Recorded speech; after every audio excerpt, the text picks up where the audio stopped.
Hey everyone, this is Mike. I just wanted to let you know that Way Past Cool now has its own dedicated podcast feed on Apple Podcasts, Spotify, and a variety of other podcast services.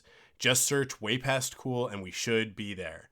Episodes will continue to be distributed on the ThunderQuack feed for our Knuckles series coverage, but the ThunderQuack podcast feed will be shutting down soon, so make sure you're subscribed on the new feed so you don't miss a single episode of Way Past Cool. You're listening to ThunderQuack Podcast Network.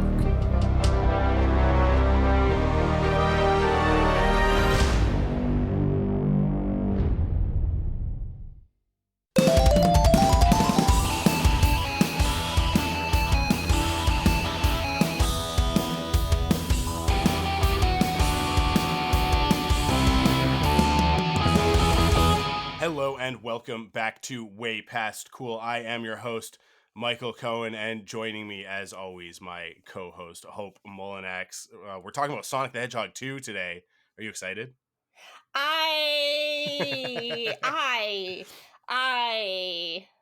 Yes, for like 90% of it, Yeah. I am. Yeah. am.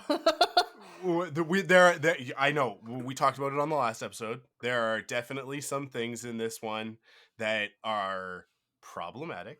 And on my rewatch last night, with like sort of keeping that in mind, I was like, yes, absolutely. Like they are definitely pushing a certain aspect of this storyline with really no thought of the consequence. We'll get into that. It's the very last thing of my notes because I'd rather talk about all the other stuff first. That's what I figured. Yeah, and we talked about it. We actually talked about it quite a bit on the previous episode, so I think that we can just kind of get into a little bit more of it specifically in this one. But by the way, yeah. about the last episode, I just want to say, like, thank you everyone for being so nice. It was my first ThunderQuack episode, and everyone's just been really nice, and I appreciate it. Yeah, so. I think it was a great episode. We had a really great conversation. I'm really excited for people to as hopefully we pick up a little bit more steam and get more people listening and stuff like that, for people to hear that and hear this. We've got though one of y'all need to like tweet at Lee Majdow and tell him that we're doing this, someone. It can't be us because that seems desperate. So like one of y'all should be like, hey Lee, I should bully my co-podcaster to do it. Let me write a note. Hold on. Bully sure. Charles. Well, while you do that, I am going to really quickly. This isn't really a news podcast, right? Because but we did have some big news while we have to talk about this. Of course, once we've recorded and the episode is like set to come out, they go ahead and they drop this massive news. And it's funny because we even mentioned it on the previous episode that I think it was Jeff Fowler or maybe it was one of the producers had said that they didn't want to tell us who was going to be Shadow, and that they wanted to save it for like either closer to the movie or like the movie itself. But I think that in the time between them having that conversation, with whatever outlet that was, and then this news dropping, a very big thing changed in the production of this of Sonic the Hedgehog 3. I don't think that this person that they got to play Shadow the Hedgehog was the person they thought they were going to get. I think that they had, irons in the fire, and were trying to figure it out, and this dream casting role like solidified. At which point it was like, well, this is not one that we keep, close to the vest. Like, this is one that we tell everybody about. And that is Keanu Reeves as Shadow the Hedgehog. I like that you couldn't finish that with like a straight face, like giggling through the whole thing. I mean, like, it is the most absurd and best choice available, right? And I think that for a lot of us, the rumors for a long time were Hayden Christensen, and I think that as Star Wars fans and Sonic fans, right, like as people like it's smack dab in the center of that Venn diagram, like you and I were definitely like, yes, please, right? But actors like Keanu Reeves not even in the conversation, right? Like I don't think that was on anybody's radar that like Neo would come hang out with the Sonic fandom to play the I edgelord mean, hedgehog. You know what I mean? yeah, but at the same time, like I know you're going for the Neo, but like uh I don't have like particularly very strong feelings about Keanu Reeves. He's just we have a running joke on J Guys and Jedi that I just don't watch movies, which is true. I tend not to watch a lot of movies. And so like I between the Matrix, I actually am intrigued because of both Spider-Verse and Constantine, which makes me think that he might make a very interesting Sonic voice because he's great as Spider-Man Noir. No, that's Nick Cage. Nick Cage That is is Nick Spider-Man Noir. Cage. So ignore everything I just said, but John Constantine is still a play. Like I do think that is a very fun role and kind of in the same vein of this kind of like melodrama for character. Sure. And that is still kind of edgy. And like I have very soft feelings for that really horrible Constantine movie. I love that movie. Like that is what that's one of my like guilty pleasure movies. Like I have and I love Constantine in the comics. Like I think that's very true for our generation. A lot of people have very like soft feelings about that movie from our generation. Yeah, I mean like I don't know. I look at that movie and I'm like, okay, you got Keanu Reeves, you got Shia LaBeouf before he went full Shia. Because it's before you mean actual cannibal Shia LaBeouf? yeah. Anyway, sorry, go on. and then like you've got like Tilda Swinton in there. You've got oh man, I can never remember the actor's name, but the guy that plays Lucifer in it, who like shows up in everything. He's like in The Big Lebowski, and he's in a bunch of Coen Brothers stuff. He's the guy who gets eaten by the compies in Lost World. But he like that movie is just like chock full of incredible actors giving like grade A performances with a horrific script, but just doing the best they can. But with amazing cinematography. Yeah, so like there's it has way more going for it than against it as far as I'm concerned. But yeah, like the plot is just what it is, right? Like it's a pretty stock standard late 90s early 2000s movie plot. But it is worthwhile to me because I mean like everything in that movie is worth not to like now suddenly this is a Constantine podcast. Everything in that movie is worthwhile to me for the single moment of like when Lucifer shows up and he's got like the tar on his feet and it's like there's no explanation to it or logic to it because it's not a logical thing, but like he's just like he's got this like black sticky tar on his feet and it's just like the way that that's shot and that like just that symbolism that like the artistry behind it, like just the choices and decisions being made with stuff like that, I'm just like, this is rad. This is what I'm here for.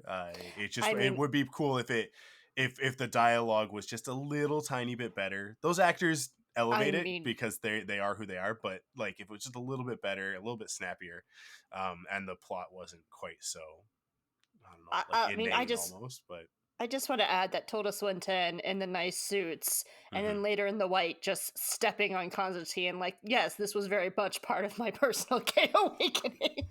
Yeah. I mean, like... Step on it again, Angel Mommy. Go on. Yeah, absolutely. Do it again. Absolutely. Anyway, Keanu Reeves' Shadow. Yeah, I am a massive Keanu Reeves fan from Point Break all the way up until the recent Matrix movie and John Wick and all of it, right? I absolutely love him as an actor. I mean, like I grew up my initial like introduction to Keanu is Bill and Ted, and like as a kid I loved it's amazing the two Bill and Ted movies that we had back then, and I love the third one. Like I think that the third one's a really fun movie. Like Keanu is one of those actors that I think he's very misrepresented in pop culture first and foremost. I think that a lot of people peg him as the characters that he plays, and I think that a lot of people write him off as a result. But he has some incredible dramatic performances. He has some unbelievable comedic performances. And then he has actually quite a few like very performances where he's trying very hard in movies that don't work. Most of those are the times that he's like that they cast him in romantic comedies and stuff like that. And it's, to me, it's always like, this is never on him. This is always on, the romantic comedies that he's been in, or not always romantic comedies. Sometimes they're straight romances, but I like forgot he was in The Replacements. Oh, yeah, I love that movie. The Replacements, which is like a perfect movie. Like that is, it really is a perfect movie. Yeah, like, I don't know. I look at Keanu's filmography, and if that weren't enough to admire him, he is also somehow one of the few people in Hollywood that is not a terrible person. And I mean, like, listen, he's rich, and when you're rich, your morality only goes so far. But like, as far as I'm concerned, but he is not obscenely wealthy, even though he could be, because he does give back a lot of what he earns. He treats his cast and crew exceptionally well, which is not something that all movie stars do.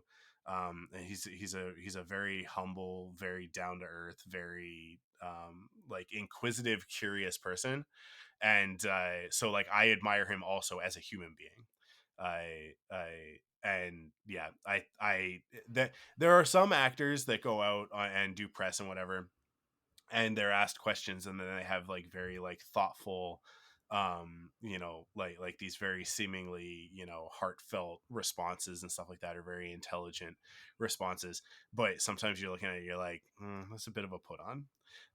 I'll say, like, The Rock is one of those, right? Like, when The Rock gives one of his like heartfelt speeches, he's performing a character, no different than when he is being The Rock on stage in WWE, or he's playing, Hobbs in a Fast and Furious movie. I feel it as a character that he plays. The like generous, philanthropic, like humanitarian Dwayne Johnson is a character. But with Keanu Reeves, it feels much more sincere and genuine to me. I don't think that The Rock is a bad person, by the way. I just think that he's very. I was about to say. PR. I was just like, wow. Tell me how you really feel about The Rock, Dwayne Johnson. No, I think that he is very, very good at publicity, and I think that for most people it works. But I don't know. As somebody who spends a lot of time working in marketing and thinking about this sort of thing and PR and that sort of stuff, it's yeah, he comes off to me as somebody who, like, he's very polished, very rehearsed. But Keanu is somebody who always comes off to me as, like, when he says stuff, um, it is like he's being genuine, almost to a fault. There's a great clip of him on the Colbert Show, not the Colbert Show, on I guess it's the Late Show with Stephen Colbert, where Stephen Colbert asks him. Stephen Colbert is another person who is like, I don't know about this guy as much as like what he puts out there into the world. I question it. I don't think he's necessarily bad. I just question how much of it is authentic. Okay.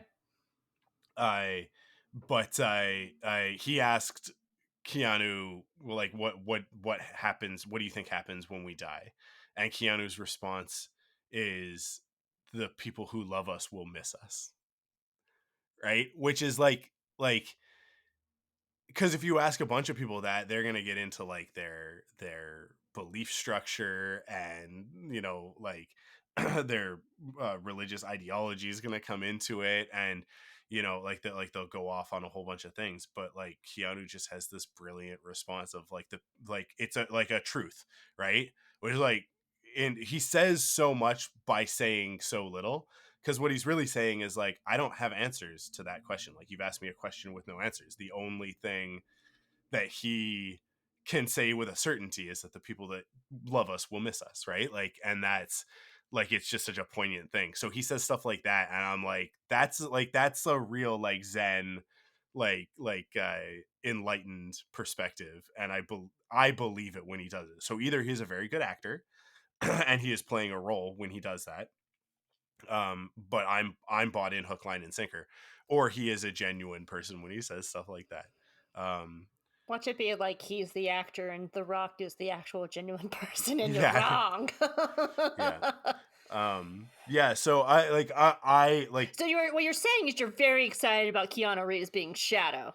Yes, yeah. I think it's going to be very good. I mean, like I posted a video on TikTok, and in that one I said like he is going to bring an unnecessary amount of gravitas to the role, which is exactly what it calls for, right? And I don't think that a lot of actors would get that. Like I don't think a lot of actors have enough of a sense of humor about themselves and their place in pop culture to be able to access that part of the performance.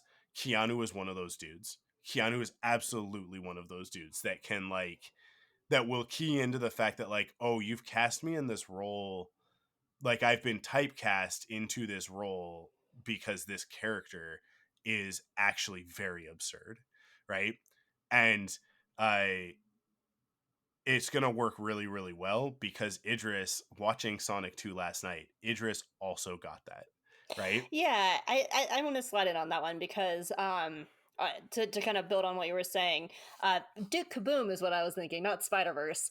And Okay, so yeah. so Keanu is very good with just playing these like very absurd, funny, over the top characters, which is what Sonic is. But I truly trust these groups of these creators, because when Idris Elba was casted as Knuckles, I was like, I'm sorry, what? Yeah. That Idris Elba, like the amazing, talented, fantastic, sexy, one of the best actors of like on the earth, Idris Elba is playing Knuckles, the echidna, from in a Sonic movie. And I was like, really? And I questioned it for the longest time until I heard him in the trailer for the first time. And I was like, wait, this might actually be lit. Like, this might actually be a really good choice. And it is, because Idris has such good comedic timing as well. And he knows how to balance. He gives a lot of nuance to Knuckles that a lesser actor would fall flat on. And it's just like little choices, which I will talk to when we get more into the notes and stuff like that. But like there's little choices in like Knuckles' deliveries on certain things, as well as like bringing this almost like Guardians of the Galaxy Drax level of comedy to him as well. Yep. Because, and it's a really hard balance to make Knuckles not stupid, because Knuckles is not a stupid character. He's naive, and that is not the same thing.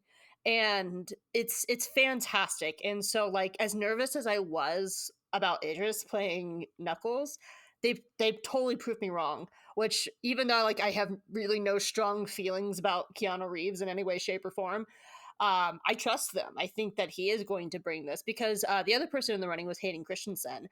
And Hayden's a fantastic actor. He's an incredible actor. But I would almost wonder if like they wanted him to play a caricature instead of an actual character, which are two very different things. And I feel like Keanu Reeves could actually play a character, not a caricature of his other roles.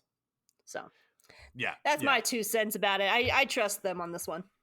I think Hayden would have done a very good job with it because of where he's at right now in relation to like sort of he's now returned as Vader. We're in the and Anakin. Yeah, and so I think like had you told me that he was going to do it before all of that, I would have questioned it a lot. But I think that like he's sort of in a like a mythic archetypical sense, he has eaten his shadow and grown as a human being as a result, and you can see that a lot in his performances, especially in Ahsoka. Mm-hmm. I like he's really come to terms with that dark period of his life from having played that character in the way that people treated him unjustly. But it is I do wonder, would he have brought the right level of self-awareness to the role, to capture what, like, the tone of what these movies are.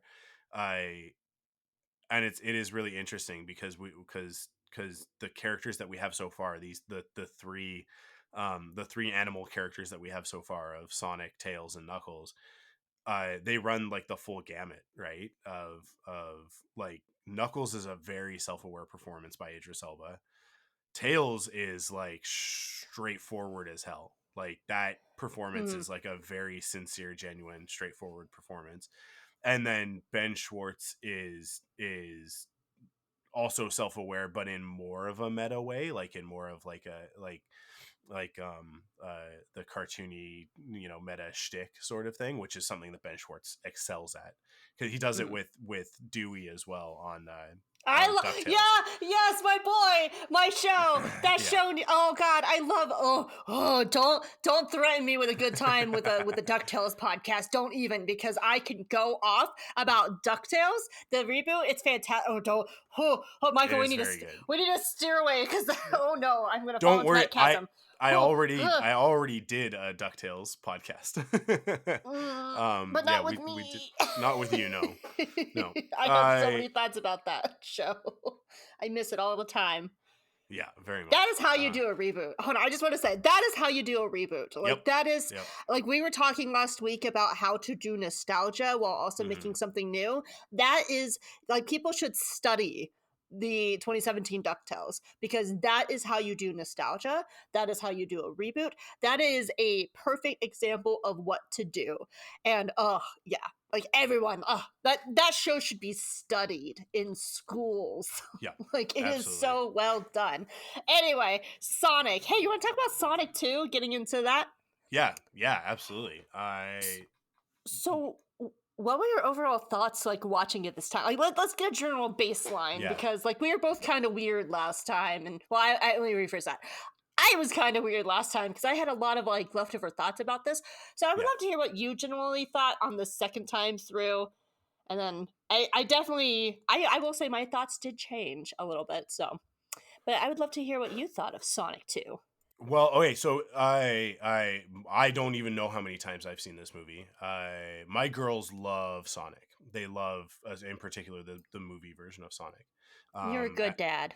Yeah, I do my best.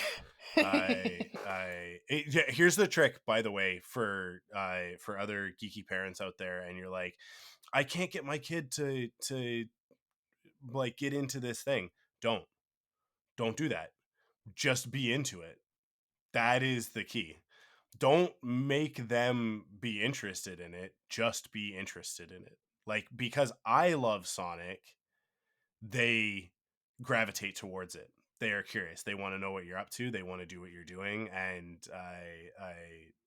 when you show effusive love for something, they tend to just mimic it, right? Like, they emulate it. That's, you don't teach kids how to do things by, like, yelling at them to do it, like, it's no different, like good manners, right?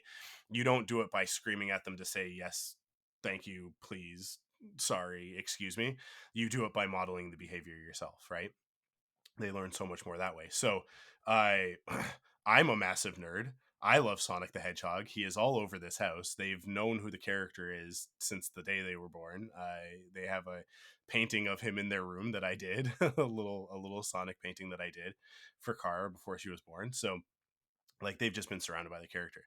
They love Sonic. They love Kara, and I went and saw the first one in the theater. It was the last movie that we saw before the pandemic. It was the last movie we saw. I guess it was like our last, like, outing, the two of us.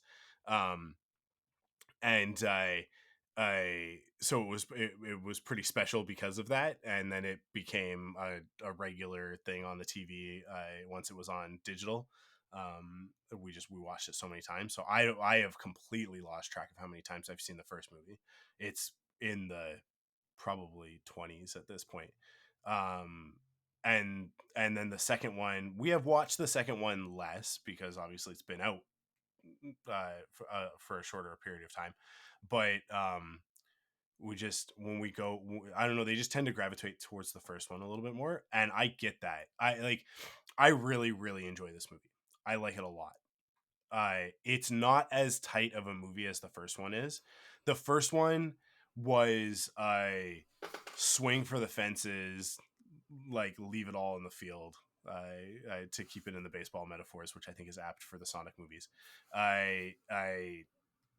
Like they really really had to convince everybody that what they were doing was the right way to do it. And they convinced me as a lifelong Sonic fan. It's like, nope, if you're gonna make a Sonic movie right now and it's live action, this is how you got to do it. This is how you do it. Like, you could not ask for a better movie than that first one. With Sonic 2, it was very much, okay, we proved it. Now we get to do all of the stuff we weren't allowed to do in the first movie. So the second movie is very much, let's do this, let's do this, let's do this, let's do this. I don't necessarily agree with bringing Knuckles in right away, because Tails kind of gets pushed to the back, and I don't think that that's fair to that character. But I that is really my only criticism of the movie. Like, really, really, other than what we're going to talk about towards the end, or I'm totally on the same page with you. Maybe not to the same degree that you are, Hope, but like I definitely agree that like there's some exploitative stuff going on in the way that they executed that, that they need to fulfill at some point, or it's gonna sit wrong for eternity. But that's it to me. Like, other than that, this is a great movie from start to finish. I mean, Jim Carrey comes back and gives another incredible 1990s Jim Carrey performance. And most of this movie, he is actually opposite nothing. He is performing against green screens or in very absurd environments with no other human beings, just talking to a bunch of tennis balls on sticks. And yet, because he is Jim Carrey, I mean, like, he is sometimes the least realistic thing in the scene, right? And I mean that in like the most complimentary way I can possibly mean that. The moment when Sonic is tossing the compass to Tails and he like zips in to grab it, is, I don't understand how a real life human being captured the ridiculous absurdity of a character like Eggman, Dr. Robotnik, a cartoon that is a circle with two pipe cleaner legs and spindly arms and a just atrociously large mustache, right? Like, rolling around in a big egg ship, right? Like his egg hovercraft thing, and like by all accounts it should not work. By all accounts it should just fall flat. But because it is Jim Carrey, he just like he strikes exactly the right pose, he puts exactly the right face on, and so that gag is just like, there's the shot with Tails where he like zips in and it's mostly Robotnik's face as he's kind of like, haha, gotcha, and he grabs it, and then it sort of flips around to a shot of him from behind as he's sort of flying off, and he's got, for no reason, he's got one hand on the control, right? He's got the other hand up in the air to catch the compass, and he's got one leg up on like the dash or slash like the rim of his egg ship, right?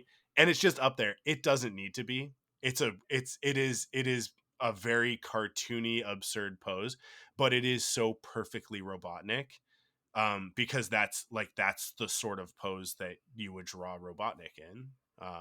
especially like those pointy knees. As somebody who draws a lot of Sonic characters and has since I was like in the second grade, yeah, like he just physically captures that character, which is so weird because he doesn't physically embody the character, right? Like, although there's rumor that he does a little bit more in this next one, but like he is not the rotund circular character. Like he is very different in terms of his body type, but in terms of the character, the silhouette of a Sonic character. He embodies the character so well that you forget that Robotnik in the cartoon looked one way and in the video games looks one way. It just melts away because Jim Carrey's Dr. Robotnik is Dr. Robotnik. Like he just is, right? And there's even moments where like you kind of even forget Jim Carrey because he's so in that character. In the same way that like he becomes Ace Ventura or The Mask or, you know,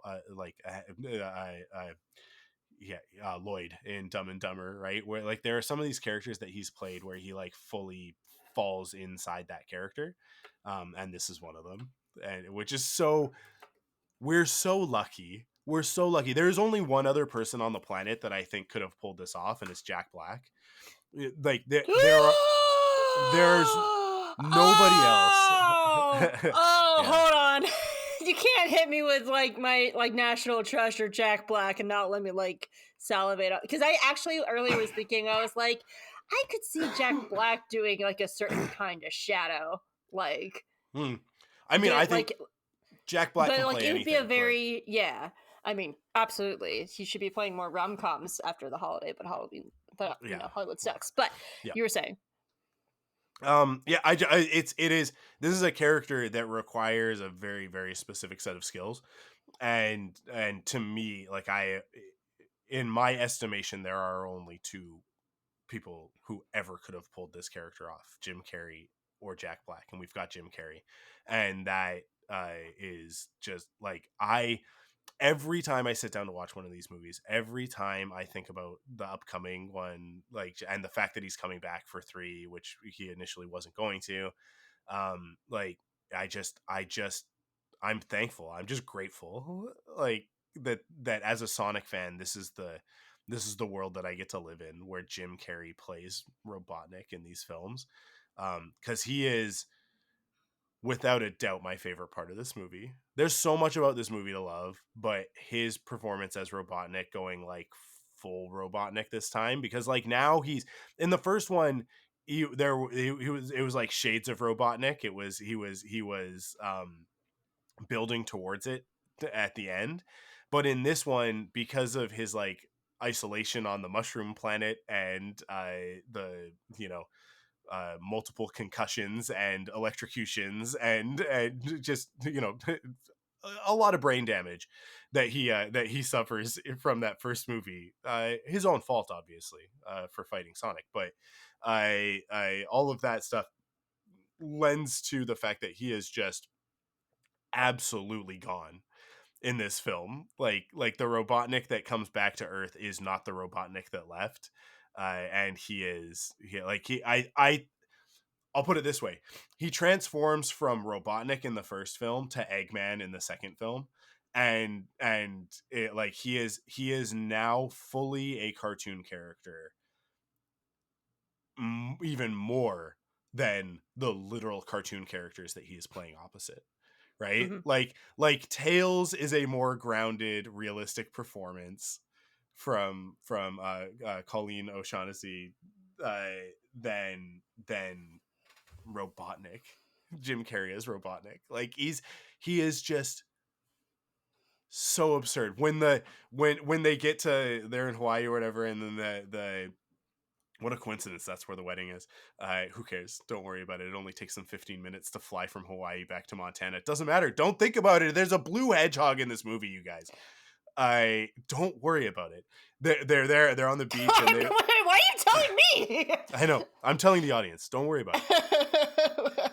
they have a compass or whatever, and the thing shoots out, and then it activates the temple, and the green beam shoots up into the air.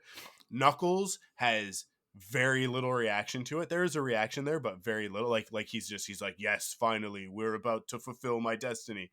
But Jim Carrey does this pose where he like goes almost like rigor mortis, like in shock at it, where he's like, and it's so good. It's so good. Those choices when they're in the temple and like the thing comes down and they've both got their feet up in the air and he's like 1 2 1 2, excellent, we're both still bipedal. Like it's just like there are so many moments for Robotnik in this movie that just send me to the moon and back and just make me elated and fill me with joy. That's what I'm here for. That's what I want out of a Sonic movie. Yeah, that's what I want out of movie going experiences, especially just like fun action cartoon movies like this, right? Like I just want to go and I want to smile and have a good time, and he does that for me more than anybody else in this film. He's so good. And then on top of that, you've got a beautiful heartfelt story between Sonic and Donut Lord in this one. This like, again, should not work, this father-son storyline that you get to the end of the movie, and that should absolutely, in a movie where we just had a blue hedgehog who turns gold, flies around, and defeats a ridiculous Jim Carrey and a giant robot, the moment where he calls him dad on the baseball field should jump the shark. Absolutely it should, and it gets me every time, and like it's like a single tear moment, like every do you know why I time. think it works? Tell me, I want to know. Because Maddie has far more autonomy, which I will absolutely get in. So what you're saying is, overall, genuinely, after 10 minutes, yeah, you liked the movie. I like it. It's pretty good. That's supposed to be your general thoughts. That's pretty good. Yeah. No, I for me, watching it the second time around, I should actually talk about the first time I watched this movie. I was so excited about it. I was ecstatic to get into it. I love Knuckles. Like, he's one of my favorites. And I had the best time for the first 28 minutes of the film. I was riding high. I had the biggest smile on my face. I was having a good time. And then we had one scene that really just soured the entire movie for me. And it was with Agent Stone, who was my favorite character coming out of the first movie, actually. I loved Stone and Robotnik in the first movie. And it completely soured what would have been this like fantastic movie, because it does work in a lot of ways, including the human stuff, because I have a lot of thoughts about Maddie and Rachel in this one and what they do with them. And it really hurt the film for me the first time I watched it. I was just so appalled. My jaw was like my jaw hit the floor. I was sick. I couldn't believe. And like I was like Googling the writers. I was like, are any of you actually gay? And like you're trying to make a statement, because this is not what you're doing. And so like the first time I watched the movie, like it was a really bad experience for me, which hurt because I love everything else about this movie. It is such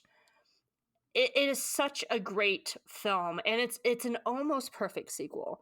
Like there's like I would agree that the script isn't as tight. I thought about like there was about 10 minutes you could shave off this movie. And it's just like little things like, you know, I actually don't mind them opening with Robotnik meeting Knuckles right away, but why does Robotnik have to fight these random dudes that have no explanation that could have been just cut? Yeah. Or like when Sonic has the entire house to himself, it's like a 3-minute montage that is nothing but shots for a trailer. You know, like that could have been trimmed down. The Siberian dance-off could have been tighter. Yeah. I love the stuff with like Rachel, and I love that Randall's last name is Handel, so his name is Randall Handel.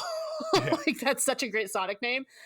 Like all this stuff could have just been tighter, because, or if you did want to have a 2-hour runtime, cut some of that stuff so you could like double, like kind of focus on other things, because there is still things about this that we don't really know much about. And like they might answer in a movie 3, they might answer it later on, they might answer it in the Knuckles show. But if there was never a Knuckles show, if there was never another Sonic movie as a standalone, there are some like weird things in this movie that could have been had more time to flesh out. The one I'm thinking about right now is like Knuckles and his backstory and his tribe and everything. Like that could have been fleshed out a little bit better if you trimmed off other places to make it just a little bit of a tighter script. Yeah. Especially because there's this huge unanswered conversation between Knuckles and Sonic that never happened. And it's just like little things like that just needed to be a little bit tighter. But overall, like this is like, if it's kind of like watching Book of Boba Fett. Like this is like a popcorn movie. You're not really supposed to think about it, you know, which is fine. Like when you're like, they got from Hawaii to Montana in 15 minutes. Yeah, because you're not supposed to think about it, and that's not what the movie is trying to do. So it's fine. Like I'm okay taking a movie and letting it be a popcorn movie and watching it just to be enjoying. Now, if you actually want to like break these things down, I do think there are actually tighter things that need to be talked about. There are specific things that need to be addressed. Longclaw being one of them, and that history with the echidnas, which is very weird. That's a really weird and strange thing to me. But overall, like as a general movie, like I really want to like it. And on the second time, like going into it, like knowing the major flaw that I had going into it, I actually did enjoy it a lot more on a second time. I really enjoyed watching it on the second viewing. I had a really, really fun time, except for that one thing. And I do think it's a really fascinating balance between the Knuckles and not the Knuckles, the cartoon and the human stuff. Because I like one of my things that I think builds so well is the human stuff from the first movie helps emphasize Sonic's journey in the second one. Because one of the best ways to show how a character has grown on their own character arc is when they can give knowledge to someone else. And we see this with Sonic because you have this entire scene that mirrors the bar scene with Sonic and Tom in the first movie, but now it's Sonic and Knuckles, or not, it's Sonic and Tails. And Sonic is now in the Tom role. He is the responsible one, and he's being able to teach Tails about Earth. And it shows how much that Sonic has grown since the first movie. It shows him taking on responsibility, which is the thing that Tom wanted him to do. And it's giving him someone to care about, someone to bond with. And it's a really good scene that builds upon all the human stuff. And that is done like so well in this movie to show Sonic's growth between movie 1 and movie 2, because he has Tails to take on that responsibility. But the thing that I wanted to also talk about was I love Maddie in this movie. Because frankly, she doesn't have much to do in the first movie. She's just kind of there. Because like even when Tom brings hurt Sonic to Maddie, she doesn't do anything. It's just smelling salts. Yeah. Oh, and it's not. She's not even the one that does the smelling salts. Tom is like, "Hey, do you like smelling salts?" He's telling her how to do her job. Yeah. And she really has nothing to do in the movie other than just kind of being there. And Rachel, I adore her in the first movie. I think Rachel plays the perfect role she needs to play in the first movie. Like she is there to be comedic relief, to show that like, you know, there's some like stuff. Rachel in this movie is amazing because she actually gets to do things, and she is vital to the plot and the entire scene. And again, I do think it could have been trimmed down a little bit to be a little bit tighter. The entire plot of Maddie and Rachel breaking into the hotel to save everybody is so needed, especially for Maddie, because that's why the dad thing hits me and works for me is because we actively see Maddie in a mom role. Like, she is like, Sonic is our kid, and my husband and my son are captured.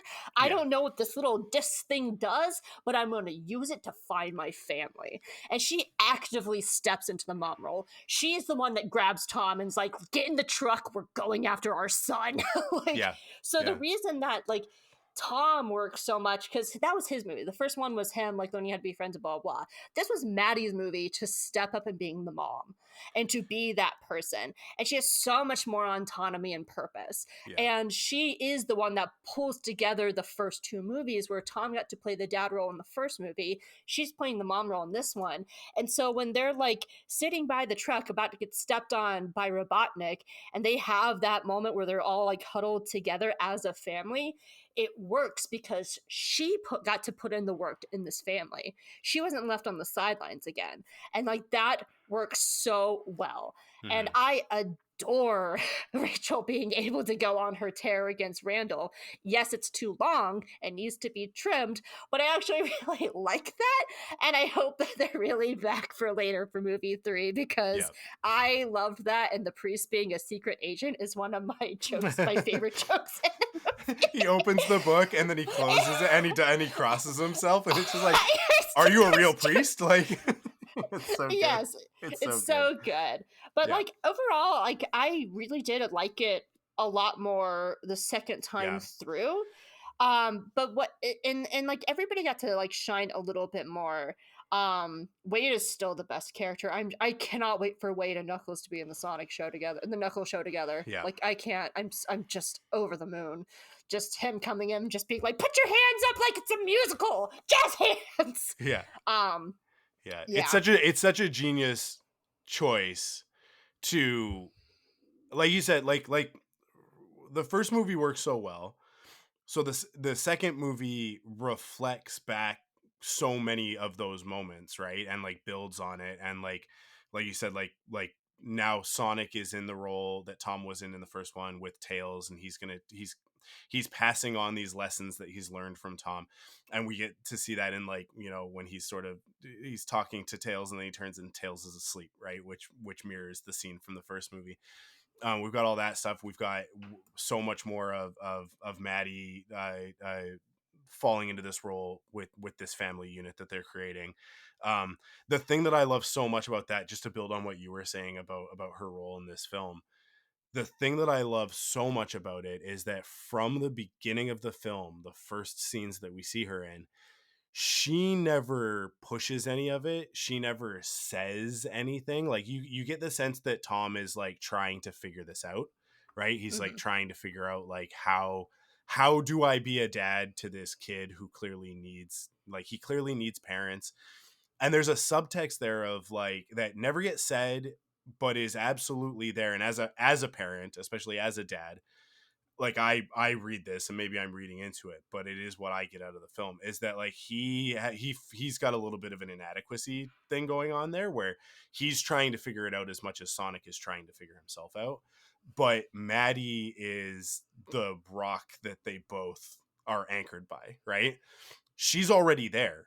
Like, from the end of the first movie, she was already there. Like you just get the sense, because these characters are so fully realized in a Sonic movie. It's ridiculous to be talking about it on this level, but it is what it is.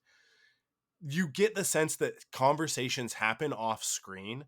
Decisions were made by this couple off screen that led to the things that we get to see. So at the end of the first movie, when you see, like, when they reveal to him, like, that they've moved all of his stuff into the attic and he's got his own space and he lives with them now and they're going to be a family, you get the sense that, like, this was Maddie's idea.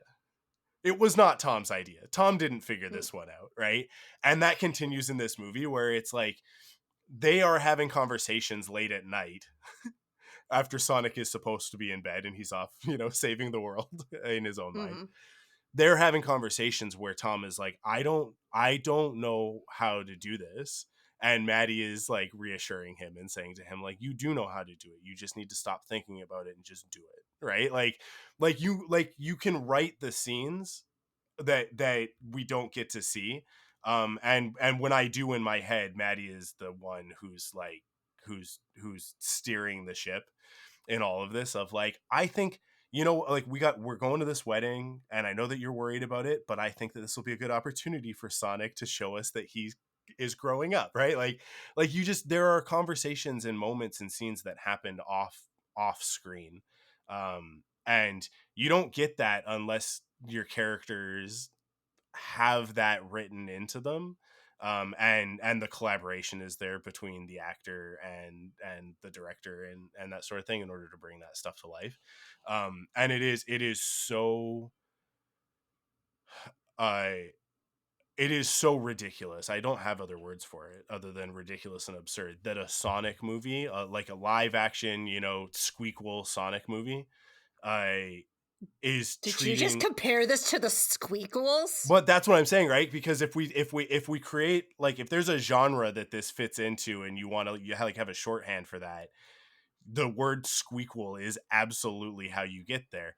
But for some reason, these Sonic movies, even though they're existing in that genre, podcast. We are not comparing this to Alvin and the Chipmunks. But this is the thing, though. Like, is that it exists inside that genre of like cartoon characters being adapted to live action, where they are paired. At least give it Detective Pikachu over the Squeakquels. But Detective Pikachu and Sonic don't get to be the movies that they are, and they don't get to exist if Squeakquel, like if the Alvin and the Chipmunks, Yogi Bear, all of the ones that failed, right? Like all of the ones that are not good movies, if they don't go first and show us everything that you can do wrong with this genre, you're not going to get to Detective Pikachu and Sonic, where they're able I see what you're to saying take now. it seriously, right?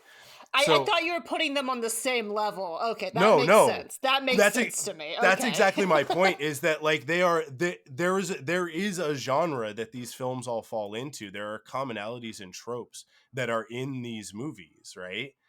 But somehow the Sonic movies have actually like transcended that. And I think more than anything, it is because Jeff Fowler as a director is taking these characters seriously. Not just the Sonic characters, but Tom, Maddie, Rachel, Wade, Olive Garden military guy, right? Like Randall Handel, like these characters actually have inner lives. And they shouldn't, by all accounts, for a movie like this, they shouldn't, right? Like if we're just thinking historically with how Hollywood makes these types of movies, just crank it out. We're not here to sell, you know, adults on these films. We're here to sell plushies to kids, right? And these movies do that. Like to your point of the things that could have been tighter, I agree with you for a movie for us, but for a movie for my girls, that 3 minutes of Sonic skateboarding and Bubble like having a foam party in the living room and all of that's there for them. It's not there for us, right? Yeah. It's there for them, and that's why it's good. Like that's why it's acceptable, good, and should be in the movie. And the dance off also is there for them, and a lot of that stuff that could be trimmed, I think, is there for them. Even the Rachel skidding in on the golf cart, right? And like she does like the as action Barracuda plays in the background. Yeah, that's the. I mean, like we get to have fun with that too, and we get to have fun with all those other things as well. But it's there, like that's there for them, right? But the fact that Jeff Fowler is balancing that with these characters who, to varying degrees, right? They're not all they're not all going to have the same depth to them, but that Wade does have enough depth that we are excited for this Knuckles series to explore that character, and for us to go through a process of him going from the silly, campy, goofy deputy into the hero that he's going to become by the end of that story. That like that, and also the fact that we know, without having seen it yet, just knowing and trusting in these creators and the stories that they've been telling us with these two movies, that Knuckles is also going to have a journey where he learns to be a little bit more down to earth and a little bit more friendly and loving and all that stuff, because those are the qualities that Wade is going to impart to him. So the two of them are going to have these like inverse heroes journeys where they're going to enrich each other's lives, question mark, exclamation point. like that, like that's the world that we're living in inside of these Sonic movies. And to me, it's like, these could just be cash grabs, right? These could just be licensed Paramount cash grab movies. Sell some toys, sell some plushies, sell a ridiculous popcorn bucket at the movie theater, because your kids will scream if you don't buy it for them, right?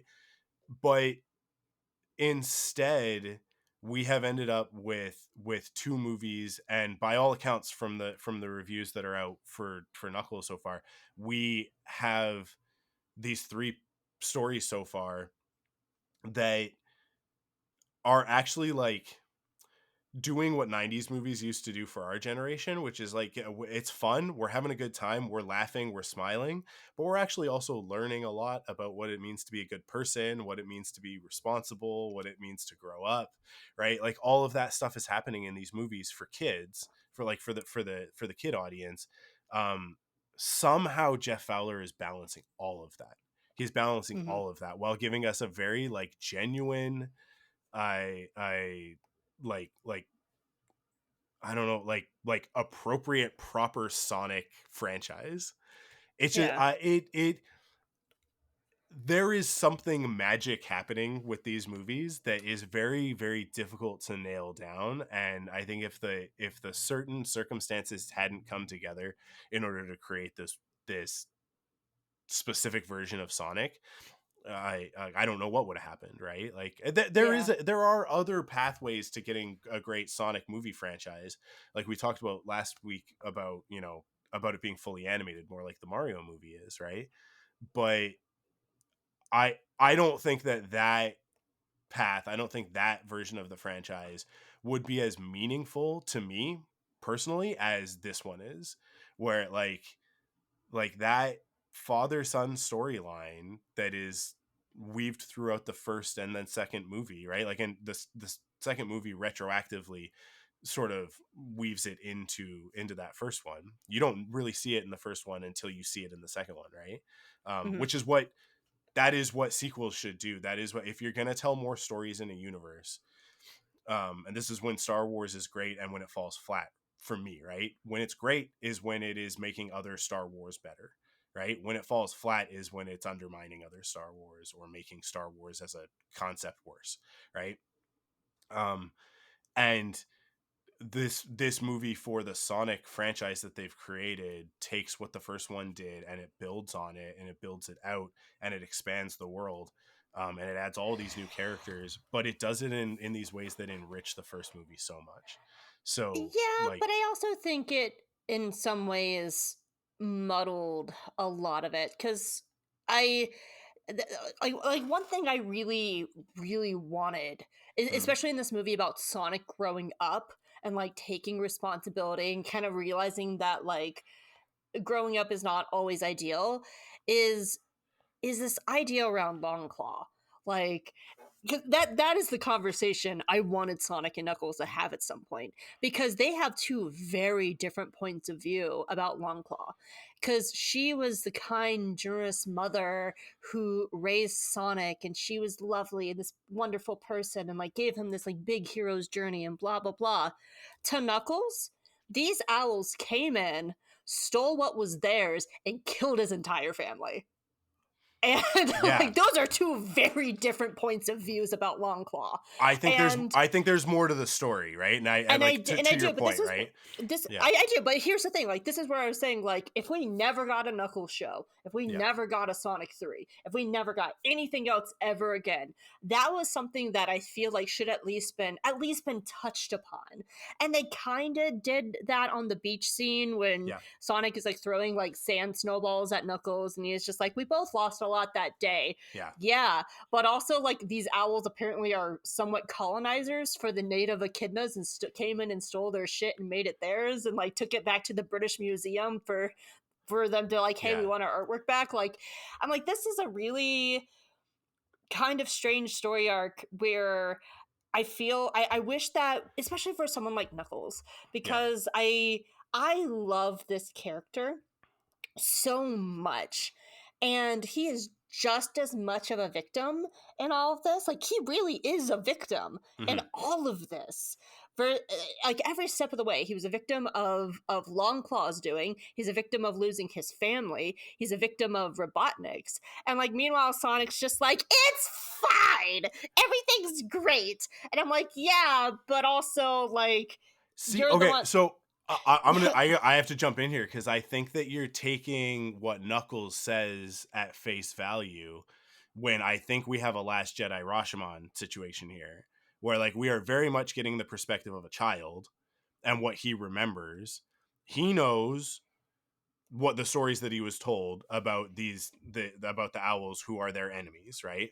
Sonic doesn't know any of this. This is all news to Sonic, right? What we know of Longclaw doesn't match up with what Knuckles perspective on the owls, right? I don't think that Longclaw is responsible for the echidnas not returning that day. I think there's a third party here that we just don't know about yet. Like I think that I think that was a seed that they were planting with these characters, and that's the reason why. Structurally, yeah. But if we're telling a story about Sonic growing up, Sonic also needs to realize that his mother figure might not be as great as she thought, and that she was a human and she made mistakes. Like that is part of growing up, is when you realize that your parents aren't perfect. You realize that they're just doing the best they can. And like having a conversation with Knuckles, just being like, wow, I never knew any of that. Like, I'm, for one, being empathetic, which he does. I'm not saying he's not. He's very empathetic towards like Knuckles lost. He was like, we both lost someone that day. And just having that emotional awareness of like, because part of a hero's journey is also realizing that things are not always what they seem. And even just like a little line of just like, I wish I knew more about that, or from your point of view, just something, because like he spends so much time teaching Tails and empathizing with Tails and doing all this. He has a single conversation with Knuckles just being like, we are in the same boat. Here's a sand snowball. Get over it. Let's go fight Robotnik now, I guess, for family. Like that, like that's where I'm like saying like it could be slightly tighter, because we do spend a lot of time seeing why Sonic and Tails bond, but we don't get a lot of time seeing. And then this kind of goes back to what you were saying, like bringing in Knuckles so early, so like Tails kind of gets like shafted. I feel like actually Knuckles gets shafted a lot, because he spends so much of the movie with Robotnik, which is actually where I think Knuckles really shines, actually, because because he's a very literal character. I called him like Drax from Guardians of the Galaxy, but he's not stupid.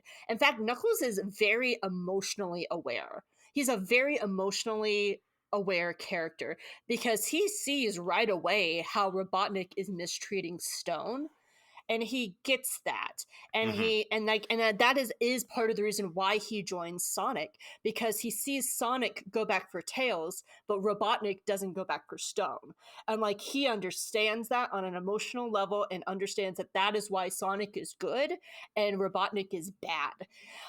But like this is where I do feel like we had just a little bit more time with Sonic and Knuckles. Just like a little bit more time on that beach scene, or like a couple more lines of dialogue, because they don't have a lot of time before Knuckles is magically in the found family.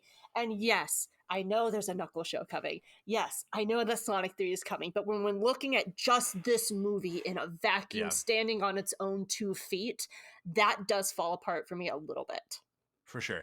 I think there's a storyline that is almost in this movie that I don't know if maybe it was in previous drafts and it was dropped at some point in favor of other things, but there is an element, because when Sonic gets the Chaos Emeralds and becomes Supersonic, Knuckles has the moment where he's like, the Sonic that you knew is gone, like he's a god now, right?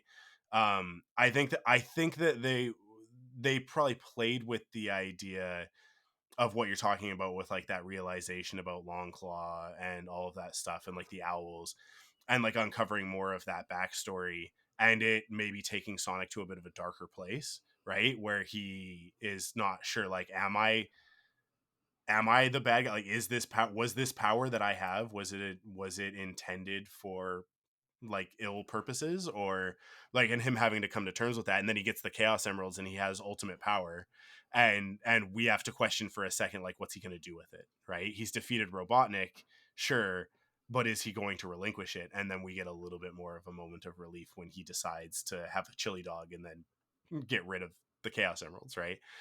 That actually might have been like a nice setup for Shadow, like, you know, like, yeah, and I think I do, like, I think this is the thing, is that the first movie is the first movie and it sits by itself because they didn't know if they would get to do more. I think with the second movie, they were very confident that it was going to open well, and that they would then get to do these other things that they're doing, because the timeline with which we are getting Sonic 3 and Knuckles in the same year, like within months of each other, and it's not been that long since we got Sonic 2, right? Like, they knew where they were going to go with some of these stories. I think that we're going to get a lot of that character development for Knuckles in this series. It to your point, it doesn't excuse it within the movie, right? Like, movies do need to stand on their own, right? But we are also storytelling within a larger franchise, and so I think some things maybe that were meant to be planted as seeds were treated a little bit more as plot points. And maybe even could have been pared back a little bit in the movie, so that they didn't feel like dangling threads, right? yeah. Because there are certain things I think that are planted in this movie that are very much like little pieces that are planted. Actually, I have one, because this was my only other Knuckles note that I wanted to say. Wade bringing up that he knew a kid named Knuckles. That kid named Knuckles better show up in the Knuckles show. Like, I forgot about that, and wouldn't it be like, this is my friend Knuckles, this is also my friend Knuckles, and I'm Wade. That just feels like a plot point for that show. Just on the Wade note, like, we're on that wavelength. The joke when they get the Obi-Wan Kenobi hologram moment, and it ends, and the final moment in that scene is Wade turning to Tails and be like, so is that your father? It's like, it's just, like the fact that, like, all of this story stuff just happened, and like little kids watching the movie are like, oh, that's Longclaw, that's Sonic's mom, quote unquote, right? Like the kids in the audience get it, but then we get this great beat of like, Wade is so out of the loop. He's like, I don't listen, I'm just trying to keep up with the fact that we got a blue hedgehog talking fox with two tails, and now you're telling me that like this owl hologram is one of your parents. Like, I don't know what's happening right now. Yeah. He's struggling so hard to keep up, and within the reality of the world. I love that, but also it is just Wade not understanding anything. I said this last time, but I'm gonna say it again. Yeah. It is incredibly hard to write stupid characters, and write them well, and to like write like a himbo like Kronk in Emperor's New Groove. Like, those kind of characters are so incredibly hard to write, and they do it so well with Wade. And like, that is that, like, bravo. And that I'm actually so interested to see how they do that in the Knuckles show, because having that kind of character be constantly at that level without tipping into annoyance is, for like, what is it, 6 episodes or 8 episodes? It's 6 episodes. For 6 episodes, that's a challenge, and I'm excited to see it. Adam Pally is very good, very very he does good. He is, and you have to have a good actor to do it. I trust. I'm excited, and like, again, there are people have seen it, right? Like, there people in the media have already seen all 6 episodes, and so there are reviews out there, and the reviews that are out there are pretty positive, of like, yep, if you like the first 2 movies, it's maintaining, right? Like, this is as good as those, and it's doing for Knuckles what it did for Sonic in those movies, and so like, I fully trust that. Here's one of the things: it's organic and it feels right that Wade and Knuckles are going to have this journey. And I think like that's all I need. It's like when that trailer came out and it was like, of course that's what this show is. Of course that's what this show is. It's so perfect. The only thing that I'm most slightly like intrigued about going then into Sonic 3 that this might set up is Tails' role and everything. Because if Sonic has Tom and Knuckles has Wade, who does Tails have? Like, is it Maddie, or is or is that a plot point of Sonic 3 where Tails is just like, wow, everybody is paired off and has friends, like what's my place in this? Like, and maybe that is where Shadow comes over. Shadow's like, I'll be your friend, Keanu Reeves. Like I think that could be possibly very interesting, because if Tails we're gonna might get shafted on purpose. I'm saying on purpose, because that could be a plot point. If we're going to take notes from the Sonic Adventure games, then Tails' plot line, his through line through Sonic Adventure and Sonic Adventure 2 is learning to become a hero on par with Sonic and not a sidekick. So he's very much a sidekick in this movie, but Sonic is telling him constantly like, hey, you deserve to be here. Like, you earned your spot. You found me. You got here. You have your own set of skills. Yeah, you're not as fast. You're not as strong, but you're smarter than the two of us put together, right? Like, and that is very much Tails' storyline in Sonic Adventure 1 and 2. More so Sonic Adventure 1, where he's really trying to like figure out how he stands on his own as a hero alongside all of the other characters. And I think if we take that as the template and we're bringing in other characters, because this is the other thing, we know Shadow's in it, but the rumors and the speculation is that like Rouge is going to show up and we might see some of the other characters as well. So really? I've been avoiding kind of spoilers a little bit. So other than I saw a few things from the trailer that was shown. So but still. I mean, like, this is mostly coming from the casting, which we've got, is it Kristen Ritter? Yeah. Oh no, she's got a character name next to her now on IMDb. So maybe she's not. It says that she's playing Captain Rockwell. Okay. Well, maybe that's out the window then. She's not gonna, because people were speculating that she would be. I'm sorry, I didn't know Kristen Ritter was going to be in Sonic 3. I just got really excited. I'm sorry. Yeah. Hooray! I just got super excited. Again, I've been trying to sort of like avoid some stuff. There are some things I'm just like, yes, give me all the spoilers. And other things I'm just like, no, I don't want to know anything about it. And Sonic 3 is one of those. One of the producers of the movie we talked, I think I mentioned this last week, is that one of the producers of the movie was saying that like they're building towards their Avengers sort of that world, would make sense, right? And so I expect that this next movie is going to introduce more than just Shadow, and that it's going to. We're gonna get Maria. I'm sorry. Now I'm actually looking at the cast list. Oh, we're gonna get Maria. Oh, that's gonna be a lot of feelings. Oh, listen, boy. Going into this podcast, I said this last week. It's like, oh, you and I didn't know each other, and it's like, is this gonna work? Are we gonna be able to do a podcast together? I feel like we have confidently asserted that is the case. That we can make a pretty good podcast, and that we're having fun doing this. We're gonna do Knuckles sometime before Sonic 3 comes out. We need to do at least one episode, but probably 2 episodes to cover Sonic Adventure and Sonic Adventure 2. I would not be very helpful for that because I've never played them. That's exactly my point. That's exactly it, is that I think that there are a lot of Sonic fans. I think there are a lot of people like you that are genuine hardcore Sonic fans that maybe haven't played those games and don't know like these characters as well as they know the 3 that we've gotten so far. So I think that it's worthwhile for us to go on that journey together. I just got done doing a Drunk Dune podcast on J Guys and Jedi, where I got drunk with my friend Colton because I know nothing about Dune and they know everything about Dune, and they told me everything about the first 4 books while I took notes, and then at the end I had to recite it back to them, and it was a hoot. And there might have been Miss Piggies and Genocide and Sandworm Coon. So hey, go check out if you want to hear me get drunk off my butt. Learning about Dune and then having to regurgitate it back to my also very drunk friend. That's up there. But I'd be down for learning more about that, where I take notes and you tell me about it. But I want to talk about Agent Stone. Yeah, let's get into it. We'll close it out for sure.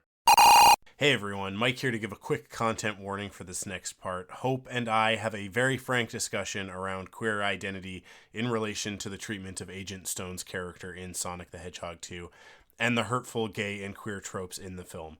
If you would like to skip it, jump ahead 35 minutes. Yeah, okay, so this is going to be the most probably negative about it because, again, like, there's one thing, like, I'm 28 minutes into it, and this one scene wrecks so much of this movie for me. And if for some reason you missed this like last week and you didn't like hear anything, this is hi, I'm Hope. I am a queer woman, and like studying queer media is something that's like a very much passion project of mine, and like looking for, especially when it comes to all ages material, like my personal niche actually that I enjoy the most is studying queer media from in animation, especially from like a Disney lens. So like I'm really fascinated with stuff like I'm fascinated by stuff like Amphibia and Owl House and like the journey we've been on since like Gravity Falls and how like Disney has evolved since then, blah blah. That is my credentials and I do it for fun. So like this is like my bread and butter. And I loved Agent Stone coming out of the first movie because I was saying like last time, there's nothing wrong with like light shipping, you know, like shipping and fan fiction and fan art and stuff like that. These are very healthy parts of fandom. This is how fandom is going to fandom. It's just part of the beast, and it actually helps like generate hype and love and stuff for the film. There's nothing wrong with Lee Majdow and like Jim Carrey just being like, yeah, go on. We don't care if you ship our characters together. Like, that's fine. That's fun. Like, it's part of it. Lee Majdow has shared so much fan art of Stone and Robotnik. This is all really fun. This is how fandom has fun. And Stone is such a great character, especially in this movie. Like one thing that I really loved about Stone that's not really ever addressed is he has no idea if Robotnik is ever coming back. He has no idea. And he takes it upon himself to go to the Mean Bean Cafe and build Robotnik a base. Yeah. With no clue if he's coming back, all on his own. This is like, and I'm sure there was some contingency plan that Robotnik had told him about, and they worked this out off screen, talking about those conversations that happen off screen. This was probably a contingency plan that Stone is fully aware of, and he implements it, and he executes it, and he is clearly a very capable person. When Wade comes in, like, he's holding his own against Wade. Not that it's hard to hold your own against Wade, but like, he is very much in the driver's seat the entire time Wade is there, and he is funny in his own right, and he has his own like great scenes, and he has these like little villainous moments on his own. Like, he is a good character that stands on his own. Where it bothers me is taking this fantastic written character from the first movie, this amazing character that has such a great repertoire, and then like you take this like character and do this like textbook queer baiting with him. And if for anybody who doesn't know what queer baiting is, it is a term that refers to the practice of implying non-heterosexual relationships or attractions in terms of TV, for example, to engage or attract an LGBTQ audience or otherwise generate interest without ever actually depicting such relationship or sexual interactions. So essentially that means is like, we're going to pretend this character is gay without ever confirming it. And also... and making it think this, like making the audience think that this character might be gay without ever actually confirming it on screen. And there's so much subtext around Stone implying that he's gay. His scene opens with Norah Jones, Don't Know Why, which drives me freaking insane because it's a song about a person who does not admit their feelings to someone else. And this would be cute. And like, I'm like, and at this point, I'm getting very excited because I was like, oh my God, are they about to confirm that Stone is queer, that he's a gay man, and that like he's in love with Robotnik? Because he clearly is. And so I'm getting excited about this. I was like, it's happening. Like, oh my gosh, they're going to do this like really great queer representation and a Sonic the Hedgehog movie of all things. Yeah. And like, I was already kind of trusting them because we talked about this last time about how casually diverse the movie is. Like, it's just a very casually diverse movie with a diverse cast, and there's no bells and whistles around it. And like, they don't like come out and just like, look how diverse we are. And so I'm getting excited because I'm just like, oh my God, this is going to be great. And so we have this gorgeous scene, and I'm like really excited. And then out of nowhere, this rando stranger calls Stone a freak. And my jaw like hit the floor, and it felt like someone stabbed me. That to have this like very harmful word like used against this character out of nowhere, and like I like there's no other context other than him being in like a gay man, like, because I was scratching my brain about like, how is this being played? Like, is this being played because like he took his time to draw a picture of Robotnik's face? So like why, how is this being played? And the only context we are given is he is listening to Norah Jones, don't know why, drawing Robotnik's face, and this rando stranger calls this gay man a freak. And that is hurtful. Like, that is not cool in any way, shape, or form. And it's and like the like I and like later on, like Sonic and Tails are also called freaks. And I was like, are they trying to build this like weird through line between the two? And like, because one thing that's very common in queer storylines is this concept of being the other. And that's actually, it's not just queer storylines. This is true in a lot of media, is the concept of being the other. You know, we see this in a lot of like, for like Black and brown film, like people with BIPOC films and like queer media. Like this is like why monsters are common, often are, a lot of queer people are like relate to monster movies like Frankenstein's and vampires. Actually, the first vampire media is Carmilla. And sorry, Dracula, you weren't first. It was Carmilla, and it's a story about two women in love. Like, that is like, that's why so many like monster queer people relate to monster films, because it's this concept of the other. And in this world, like Sonic and Tails are kind of monstrous. They're these literal aliens from another world, and they are the others. And they are also called freaks in this movie, and so in Stone. And they're the only three people called freaks in this movie. Nobody else. And I was just racking my brain about like, what is this connection between the two? And the only thing I could think of that made any sense to me is that Sonic and Tails are others along with Knuckles, but they find each other. They find their found family. The three of them find each other. They find Tom and Maddie, and they make a family unit. And then with Stone, he doesn't get that. He's more of a cautionary tale of what happens when you lack support, when you lack found family. And again, the only way to read this is in a gay context, because the person he is seeking affection for is Robotnik, who does value Stone. We saw in movie 1 that he does value Stone, but Robotnik is not the Robotnik of the first movie. Yeah. He, even though there are a few times where he shows care for Stone in this movie, where he wants his coffee again, he's missed his coffee. When Stone is injured inside the big robot Robotnik at the end, like he shows concern for Stone. Like there is some concern there, but it is very much an abusive relationship that is like that. And it's the only thing that I can think of is you're telling these two stories of people being othered, and one group finds a found family, and Stone just becomes more villainous.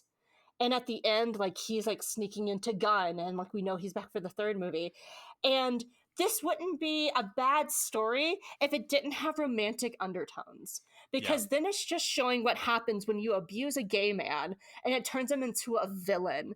And at the same time, it's also being played for laughs. Like they are making fun of him. And I'm just like, what are these writers doing? Because they're using very common, these are common homophobic tropes. Yeah. These are commonly used to call homophobic people freaks. Just go watch any 80s, 90s, any like 2000s media with like stereotypical gay characters. They're almost always called freaks. They are almost always being othered and pushed out. And they are just doubling down on this. And like, there's nothing wrong with Stone having a one-sided relationship for Robotnik. There's nothing wrong if Stone is closeted. There is nothing wrong with any of if Robotnik doesn't return the feelings.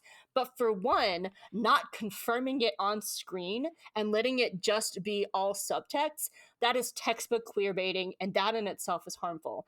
Number two, the only way that Stone's story makes sense is only in a romantic context that they are sinking into, which makes him a gay man that's not confirmed on screen, and he just becomes more of a villain. What are we doing here, Michael? Yeah. What are we doing here? Because this is disgusting. This is gross, and this is dangerous. Like, this is not what I want young queer people to watch.